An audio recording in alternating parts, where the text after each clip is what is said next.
নারায়ণগঞ্জে বিভিন্ন সময়ে কারাগার থেকে মুক্তি পাওয়া বিএনপি নেতাকর্মীদের সংবর্ধনা দেওয়া হয়েছে। সন্ধ্যায় রূপগঞ্জ উপজেলা বিএনপি এই সংবর্ধনা অনুষ্ঠানের আয়োজন করে। অনুষ্ঠানে বিএনপির জাতীয় নির্বাহী কমিটির নবগঠিত ঢাকা বিভাগীয় সহ সাংগঠনিক সম্পাদক নজরুল ইসলাম আজাদ ও জাতীয় নির্বাহী কমিটির সদস্য কাজী মনিরুজ্জামান মনির উপস্থিত ছিলেন। তারা বলেন, বেগম খালেদা জিয়াই দেশের একমাত্র নেত্রী, যিনি কোনো স্বৈরাচারের সাথে আপোষ করেননি। পরে বিএনপি চেয়ারপারসন বেগম খালেদা জিয়ার সুস্থতা কামনা করে দোয়া করা হয়।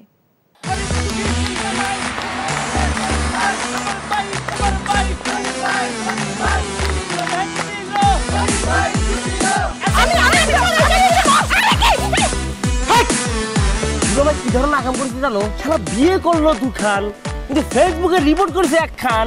মেজাজটা আমার তো হট হয়ে রয়েছে অনেক আগ থেকে। আমি আমার জান পাখি, সোনা পাখি, টিয়ে পাখি, কি করতেছো? ফেসবুকে একটা পোস্টে অ্যাংরি রিঅ্যাকশন দিচ্ছিল। Don't touch my body. বড় বউয়ের প্রতি অনেক কি বেশি না মায়া মহব্বত, যাও তারে গিয়া দেখাও। আমার কাছে আইছো কেলা? প্রথমে আমার ঘরে না এসে আমার চোখের সামনে দিয়ে গট গট করে ছোট বউয়ের রুমের মধ্যে চলে যাও কোন সাহসে? আমি ভাবছিলাম তুমি বড় বউ বড় বইনের মতো থাকবা, কিন্তু তুমি বাইরে হইছো আস্তে একটা ডাইনি বুড়ি। আমি সাক্ষাৎ যাই না, তুমি শোনা হয় না বাকি।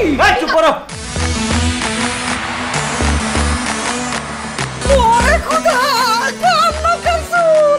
গুলশান বানানির মায়েরা যেমন চুল কালার করে না, আমার তো মনে হইতেছে গনি মিয়া কোনো গুলশান বানানির মডার্ন মায়ের প্রেমে পড়ছে।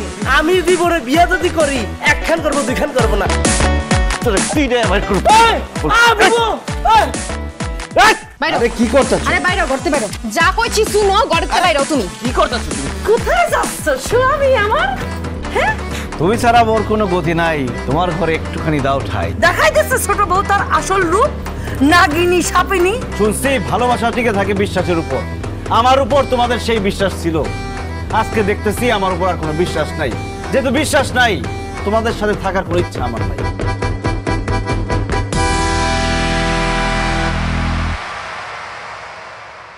এখন জন্ম সনদ দিয়ে খোলো বিকাশ স্টুডেন্ট অ্যাকাউন্ট। নিজের বিকাশ নিজে কর।